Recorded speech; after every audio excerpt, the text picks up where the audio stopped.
Sometimes you just need a little bit more pressure to get you to where you need to go to bring the most out of yourself. How many times I was in seasons where it felt like, man, the fire was on, but when I look back at that season, I knew God had it there to really bring the best out of me. I remember a time where my wife and I had just started dating, and we both had a huge goal of becoming homeowners someday. We wanted to own land here in the United States, and more specifically in the most expensive part of the country, San Diego.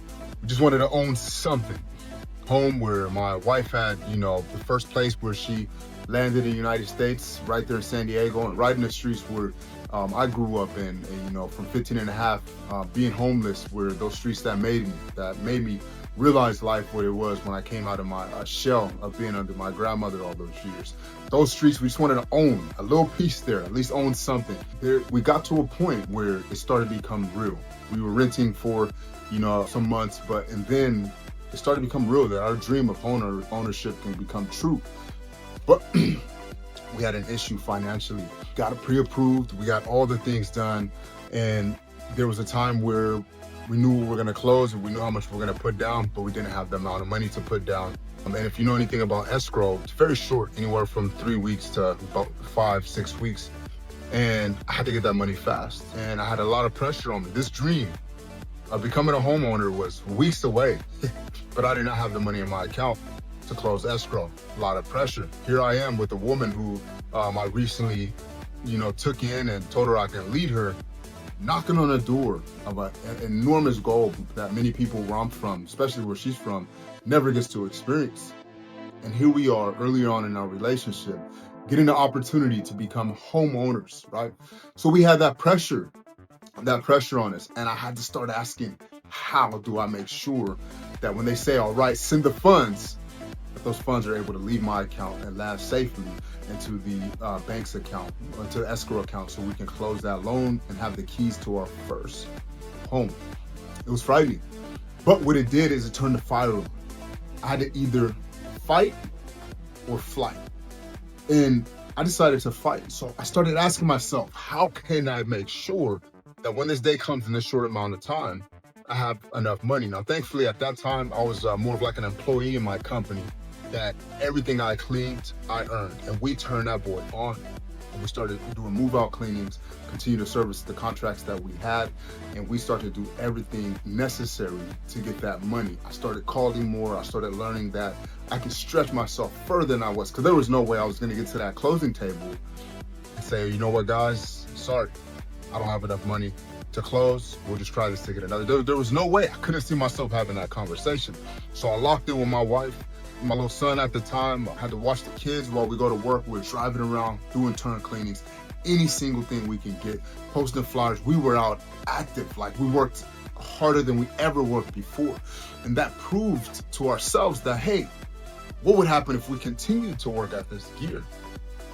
What would happen if we really became this disciplined in our work and cut off all the other things and really focus on work this level for many seasons of our life? What would become of that?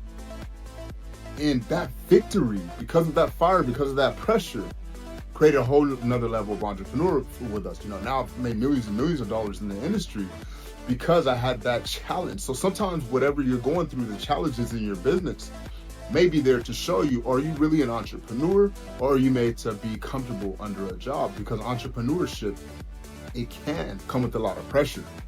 It can come with a lot of faith, having to have faith. It does. It requires, there's no entrepreneur I know who's successful who's not faithful. You have to be able to get through those difficult seasons where it's dark, and you bring the light into that darkness. So we had to really bring the light into that darkness, and we ended up closing on our place in the most expensive place in the United States of America. And that started our real estate journey. Since then, I own millions of real estate because of that one season. Now, I will say this, we always stuck to and grew more with biblical principles. So we always want to use biblical principles. Since we first met and I converted my wife from Islam to Christianity, we've always wanted to do things God's way, and his word is his way.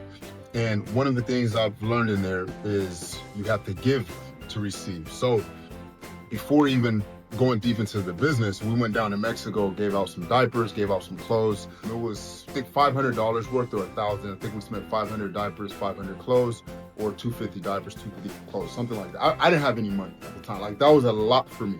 But I wanted to let God know that I trusted him to give me a way to make this happen, to be able to close. I knew I needed a strength greater than my own. And we went down there late at night in Mexico. So I don't know why I'm so crazy. With my children, late at night in Mexico, passing out diapers, sitting at the little taco stand afterwards at nighttime, partying, because we trusted God that if we gave those, that he was gonna provide a way, and he did. And we ended up closing. A rare thing, no one in my family owns land.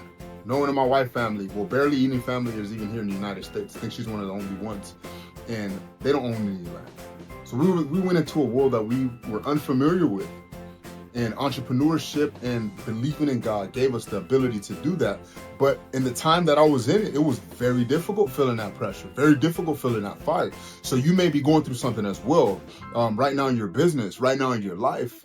But trust me, if you allow that to shape you, if you continue to have faith and get through it, on the other side, it's going to be something greater. And regardless, if maybe you do fail, the worst thing comes and you do fail, you're going to become a much better person throughout the process. So I just wanted to encourage you in this video, because I know right now with all the things going on in the world, all the distractions, I love seeing entrepreneurs bring out the greatest version of themselves in their business, because we all benefit when you win in business. We all benefit. We all able to reap the benefits of your business when you're able to, you as a creator, are able to persistently bring out what God is trying to bring through you. I love when entrepreneurs are at a high level and they're bringing out what it is they're supposed to bring out, and not coming with this lazy foolishness type of energy. So I want to see that for you. I want to see you get through. But I know many times that in that process, you have to go through the pressure. You have to go through the fire. You have to be cut up to become what it is. So I wanted to use this video to encourage you to keep going. Because on the other side of that, I know I've seen God working in many people's lives. You're going to become something much greater than you are, and you're going to be able to deliver on what it is that he's created for you. Look, if you like these kind of videos, if you like business, if you're a successful business like me, and you just think about it all day, and you just want to see everybody in the world just crushing it in business, serving each other, like this video, drop a comment, subscribe to the channel. I'm going to continue to put out more content like this, and I hope you love it, and let's continue to grow together.